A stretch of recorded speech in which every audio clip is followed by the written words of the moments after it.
дар вилояти Суғд рух додани ҳодисаҳои нохуш дар ташкилоту муассисаҳо ба назар мерасад ва ин ҳолат ташвишовар боқӣ мемонад.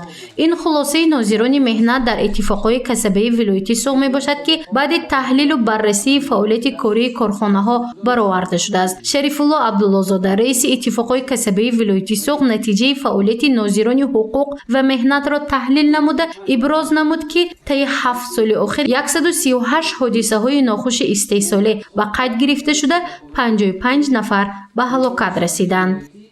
аз натиҷаи он ва корфармоён 645 адад амрномаҳо ҷиҳати рафъи 3081 адад қонуншиканиҳои марбут ба муносибатҳои меҳнатӣ дода шуда иҷроиши он зери назорат қарор дода шуд. дар ин давра 26 нафар кормандоне ки беасос аз кор хориҷ шуда буданд ба ҷои корияшон барқарор карда шуданд. ҳамчунин ҷиҳати рафъи қонуншиканиҳо ва пешгирӣ аз онҳо нисбати корфармоён 42 адад пешниҳодҳо ва мақоматҳои дахдори ваколатдор ирсол гардиданд. дар давраи ҳисоботӣ нозирони ҳуқуқи иттифоқҳои касаба 3770 нафар кормандон ва шаҳрвандоне ки оид ба масъалаҳои гуногуни муносибатҳои меҳнатӣ ба таври шифоҳӣ муроҷиат карда буданд, мавриди баррасӣ қарор доданд ва аз ин миқдор 2221 нафари онҳо бевосита дар ташкилоту муассисаҳояшон дар ҷои корӣ рафта муроҷиатро баррасӣ намуданд.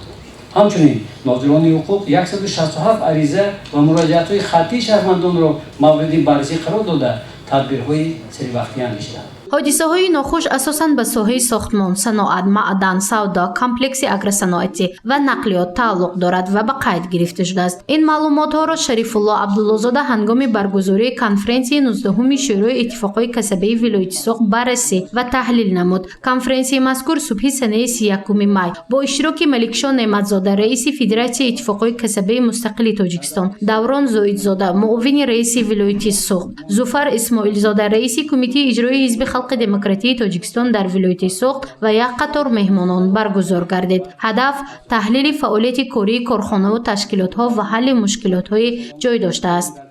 дар ин давра нозирони ҳифзи меҳнат низ дар самти риояи қатъии талаботи бехатарии меҳнат дар коргоҳ ба вуҷуд овардани вазъи принсипнокӣ ва тоқатнопазирӣ ба ҳодисаҳои нохуш, пешгирии муносибатҳои бемасъулиятнокони шахсони вазифадор ба ҳифзи меҳнат тадбирҳои заруриро амалӣ намуданд.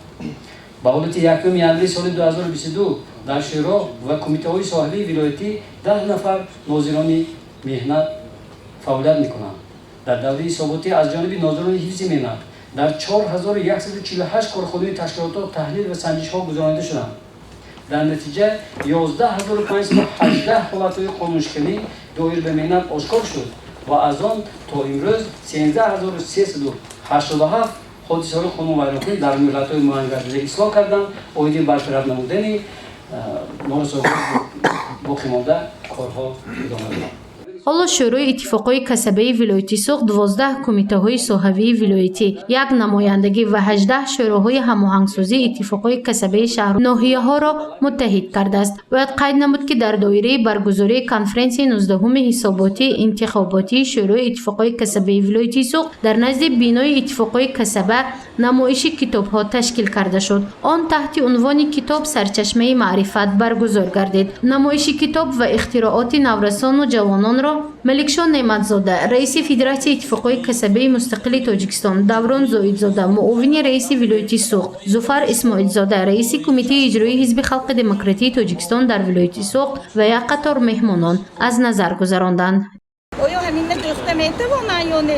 барои ҳамин ман ина як барои кори мастер класс мегӯям, нишон медиҳам. ин як намуди дӯхти қадима мебошад, ки донадӯзӣ мегӯям.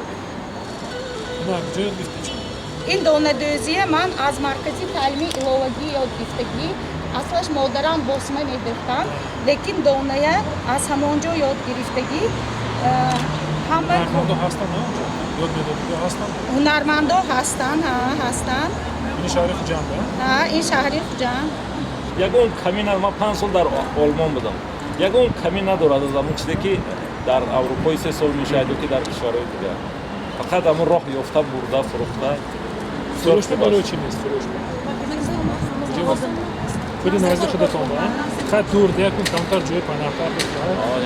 این جوان همگی 16 ساله است و امروز اختراعات خود را به نمایش گذاشت. آن تجهیزات کفشگیری نقطه‌ای نام دارد، یعنی اختراعات وی برای هموار کردن قسم‌های احتیاطی نقلیات‌ها، ساختن قفس برای پرندگان خوشخوان بیشتر استفاده می‌شود. اختراعکار جوان میگوید که برای ساختن تجهیزات 6000 سومانی مبلغ مصرف کرد و آن در مدت قریب 3 ماه آماده شد. من خیلی چند سال است که به تکنیکان نوراست به درس و اختراعکاری میروم.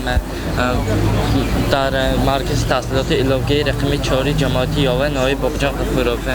این دستگاه من کانتاکت نیست بلکه یعنی بازرگان کوچکی کفشر نقطه‌ای نام دارد. در این با 4 دانه ترانسفورماتور با سیم 50 اتمات کرده از 220 به 3 ولت تبدیل دادم و باز به این پسکاتیل ولتمتر آمپیمتر knopka چراغ‌ها توربه و دو نمودی میز استفاده شده است و در این با قفسه ثابت پنجره نیمگاه ماشین را راست کرده با 2 بطری و بالاش 2 تونکچه میچسباند.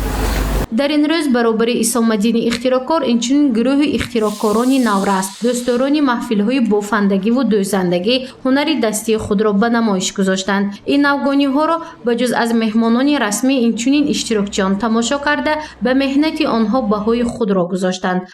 Пархомиюк Ксения, иштирокчи озмуни фурӯхисоби донои китоб аст, номинатсияи якум. همچنین در این چاره‌بینی به فعالان و سابقه‌داران ساحه تحفه مقامات اجرایی حکومت دولتی ولایت سوخت فدراسیون اتفاقهای کسبی ولایت سوخت در وضعیت تنتنوی تقدیم کرده شد. Инамҷонов Мақсудҷон, собиқадори соҳаи тандурустӣ. Зарипов Муҳаммадҷон, собиқадори соҳаи маориф. هدف از تشکیل و برگزاری چاره‌بینی و کنفرانس 19 شورای اتفاقهای کسبی ولایت سوخت تحلیل و بررسی فعالیت 7 سال گذشته، بهتر نمودن فضای شرایط مهنت در تشکیلات و اداره‌ها، قدردانی فعالان و با این وسیله سهم گذاشتن به رشد جمعیت می باشد. گزارش مفنوش کروی سید مختاری سید انور برای برنامه اطلاعاتی خبر.